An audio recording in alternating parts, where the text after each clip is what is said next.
गाथा के सभी श्रोताओं को मेरा प्यार भरा नमस्कार। आप सुन रहे हैं गौतम बुद्ध के जीवन की ज्ञानवर्धक कहानियाँ। आज की कहानी का शीर्षक है बुद्ध का वैराग्य। गौतम को घर छोड़े 7 साल बीत चुके थे। वे राजगृह में प्रवचन करते थे। उनके पिता राजा शुद्धोधन ने 1 वर्ष के भीतर 10 दूत उनके पास भेजे थे कि एक बार दर्शन दे दो। वे कपिलवस्तु पहुँचे। उनके साथ उनके दोनों प्रिय शिष्य सारिपुत्र और मोदगल्याण भी थे। वही दोनों शिष्य जिनकी अस्थियां सांची के दूसरे स्तूप में मिली थी। उन्होंने कपिलवस्तु के दक्षिणी छोर से भिक्षाटन शुरू किया। संघ के सैकड़ों लोग उनके साथ थे। उन्हें देखने पूरा नगर उमड़ पड़ा था। अपने प्रिय राजकुमार को भीख मांगता देख लोग रो पड़े थे। राजा को पता चला तो वे अपने बेटे को देखने सड़क पर आ गए। बहुत आग्रह करने के बाद शाक्य मुनि ने राजा पिता का निमंत्रण स्वीकार किया और राजभवन में गए। राजा ने संघ के अन्य भिक्षुओं को भवन के विशेष परिसर में ठहराया। जब शुद्धोधन शाक्य मुनि का हाथ पकड़कर चल रहे थे तो अवश्य ही उनके चेहरे पर पिता होने का वह भाव आया होगा जो पुत्र का मार्गदर्शक होने के नैसर्गिक अधिकार से भरा होता है। खुद शाक्य मुनि इस अधिकार में हस्तक्षेप नहीं कर सकते थे।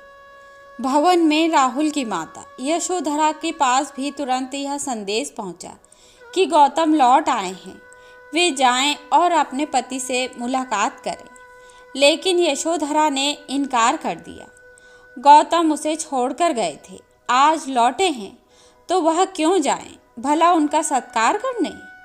यशोधरा ने संदेश भिजवाया, यदि एक पल के लिए भी आर्यपुत्र ने मुझ में कोई गुण देखा हो तो वे स्वयं इस कक्ष तक आएंगे जहाँ से वे आधी रात बिना बताए चले गए थे।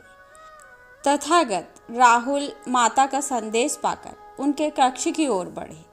उन्होंने दोनों शिष्यों से कहा, वे कुछ भी कहें कुछ भी करें, तुम दोनों शांत रहना, कोई प्रतिक्रिया मत करना, उन्हें सुरुचिपूर्ण वंदना करने देना।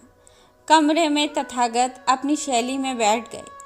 सारिपुत्र हमेशा की तरह उनकी दाईं और मोदगल्यायन उनकी बाईं ओर बैठे। यशोधरा आई। वे राजकुमारी नहीं दिख रही थी। उन्होंने तथागत के चरण स्पर्श किए और उनके सामने बैठ गईं। कमरे में शांति थी। तभी राजा शुद्धोधन कमरे में आए।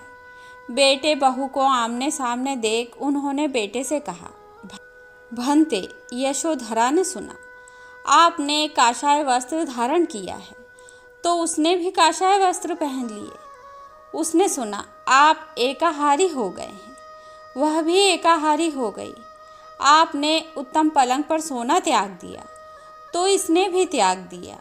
आपने माला का त्याग किया, गंध का त्याग किया तो इसने भी वह सब त्याग दिया। मायके वाले इसे संदेश भेजते हैं, वे इसे ले जाना चाहते हैं, लेकिन यह यहीं रहती है, इसी कक्ष में। यह गुण की मूर्ति है। राजा स्नेह से अपनी बहू को देखते रहे। अचानक तथागत उठे, उस कक्ष से बाहर चले गए। शाक्य मुनि ने शिष्यों को शांत रहने को कहा था, लेकिन वे स्वयं उस कक्ष से बाहर चले गए।